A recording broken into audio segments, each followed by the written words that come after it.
नमस्कार, आप देख रहे हैं जी न्यूज। आपके साथ हूं मैं रुबिका लियाकत। 6:30 बज चुके हैं। वक्त हो गया है वोटों की बारात का। कल छठे चरण के लिए उत्तर प्रदेश में वोटिंग होनी है और पहले फेज की मणिपुर में भी वोटिंग होनी है। इसी से जुड़ी खबरें आपके सामने होंगी, लेकिन उससे पहले टॉप 25। यूपी विधानसभा चुनाव के छठे दौर के लिए कल होगी वोटिंग। 7 जिलों की 49 सीटों पर कल डाले जाएंगे वोट। छठे चरण में नेपाल से सटे महाराजगंज और कुशीनगर के साथ साथ गोरखपुर, देवरिया, आजमगढ़ और मऊ और बलिया जिले में होगा मतदान। बीजेपी सांसद आदित्यनाथ के संसदीय क्षेत्र गोरखपुर, बाहुबली मुख्तार अंसारी के क्षेत्र मऊ में चुनाव पर खास नजर। मिर्जापुर की रैली में पीएम मोदी ने अखिलेश यादव और राहुल गांधी पर साधा निशाना। कहा, यूपी से अब कटिया और खटिया के जाने का वक्त आ गया है। पीएम मोदी ने कहा, यूपी में चलता है नजराना, शुक्राना और हकराना और जबराना वाला भ्रष्टाचार। मिर्जापुर में पीएम मोदी बोले, 11 मार्च को नतीजे आएंगे तो अखिलेश और राहुल गांधी को हार का करंट लगना तय है। मिर्जापुर की रैली में पीएम मोदी का अखिलेश और राहुल पर निशाना। कहा, मेरे कामकाज का हिसाब मांगने से पहले अपना हिसाब दे जनता को। पीएम मोदी ने बीएसपी सुप्रीमो मायावती पर भी हमला बोला। कहा, मिर्जापुर के पत्थरों से मायावती को नफरत है। कल से 3 दिन के वाराणसी दौरे पर पीएम मोदी बीएचयू से रोड शो की करेंगे शुरुआत। खुली जीप में होगा पीएम मोदी का रोड शो। काशी विश्वनाथ के दर्शन भी करेंगे। प्रधानमंत्री के रोड शो का आखिरी पड़ाव काल भैरव होगा। शाम 5:30 बजे टाउन हॉल में करेंगे जनसभा।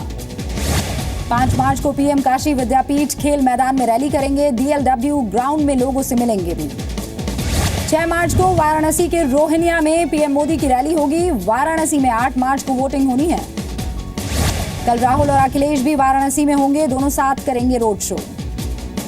मणिपुर में विधानसभा चुनाव के लिए कल पहले दौर का मतदान है। 38 सीटों के लिए डाले जाएंगे वोट।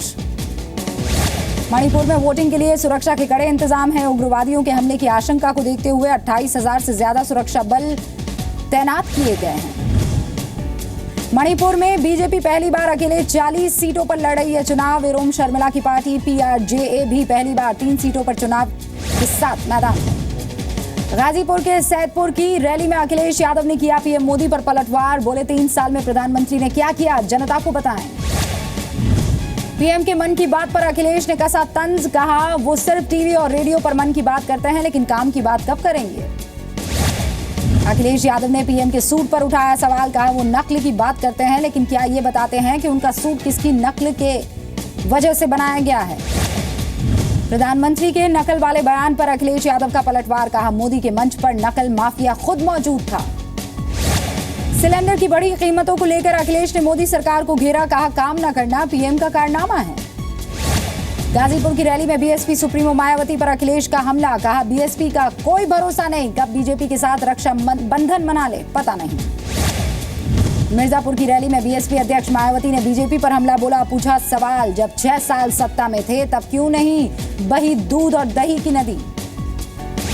कानून व्यवस्था के मुद्दे पर मायावती ने बीजेपी को घेरा। कहा, दिल्ली में तो जुर्म कम नहीं हुए, यूपी की कानून व्यवस्था कैसे संभालेंगे।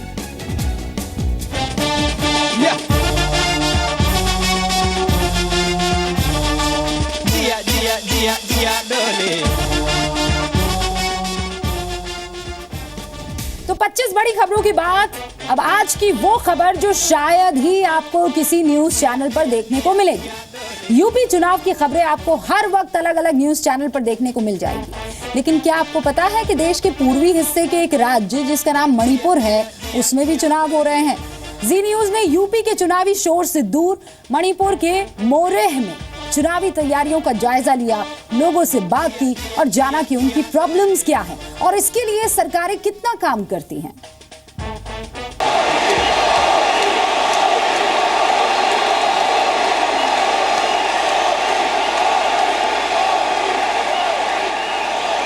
ये हमारी विंध्याचल की भूमि काशी के पास है।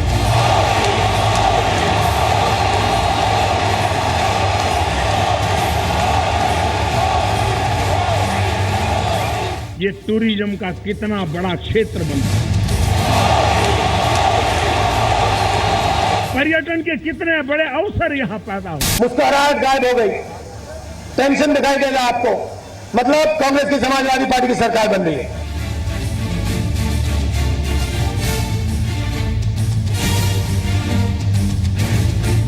मैं समझता हूं एक सांसद के नाते वो काशी आ रहे हैं और अपनी जनता से मिलने के लिए वो कल सुबह 9 बजे यहाँ पे पहुंचेंगे। समाजवादी आज भी काम के आधार पर ही काम कर रही है। बताने की जरूरत नहीं है कि ये वाराणसी है। 8 मार्च को बनारस में चुनाव है और 1 दर्जन से ज्यादा केंद्रीय मंत्री, सांसद, देश के बड़े बड़े नेता यहाँ डेरा डाल चुके हैं। गली मोहल्लों सब जगह नेताओं का कब्जा हो गया है। कल पीएम मोदी, सीएम अखिलेश यादव और कांग्रेस उपाध्यक्ष राहुल गांधी भी वाराणसी में पहुंचेंगे। बड़े बड़े रोड शो होंगे, रैलियां होंगी। क्यों? क्योंकि यहां 8 मार्च को चुनाव है। अब हम आपको वाराणसी से तकरीबन 1800 किलोमीटर दूर भारत म्यांमार सीमा पर बसे देश के आखिरी कस्बे मुरेह में लेकर चलते हैं। मुरेह में भी चुनाव हो रहे हैं, लेकिन यहाँ सन्नाटा पसरा हुआ है। बड़े शहरों के चुनावी शोर से दूर जी न्यूज आपको देश के आखिरी कस्बे मुरेह के लोगों की दिल की बात भी बताएगा। आखिर यहाँ के लोग चुनाव से क्या चाहते हैं और उन्हें मिलता क्या है। हम इस वक्त इम्फाल से 118 किलोमीटर दूर भारत और म्यांमार की सीमा पर हैं और आप मेरे सामने देख सकते हैं कि ये इंडो म्यांमार फ्रेंडशिप गेट है, यानी उस पार म्यांमार है और इस पार भारत है और इस गेट के पास यहाँ का आखिरी कस्बा मोरेह है।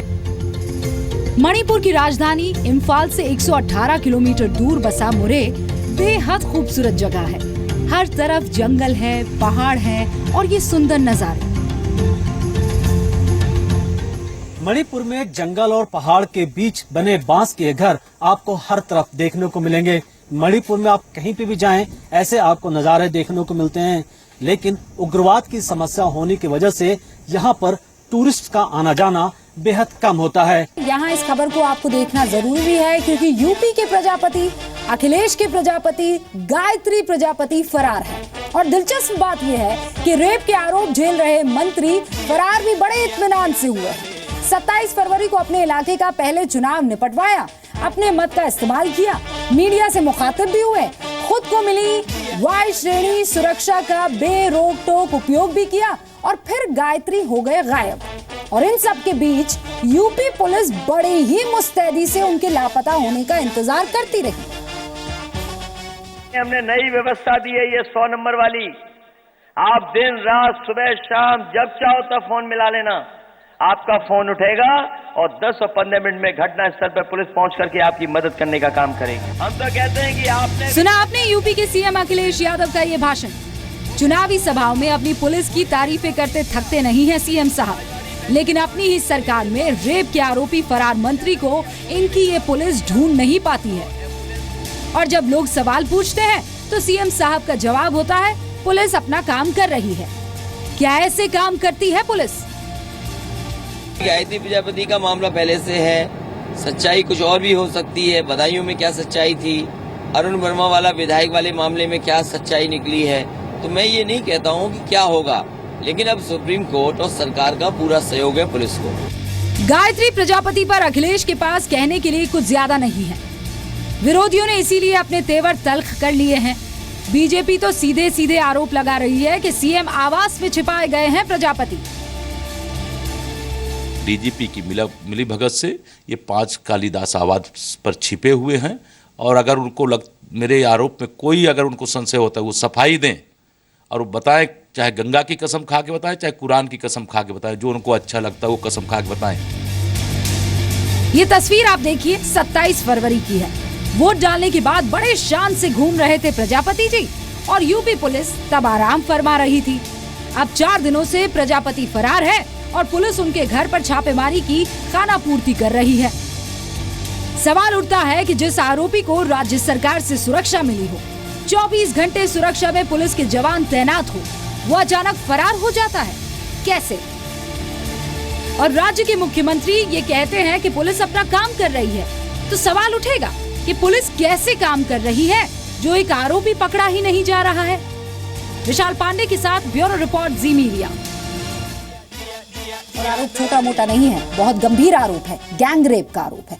बहरहाल वोटों की बारात में इतना ही।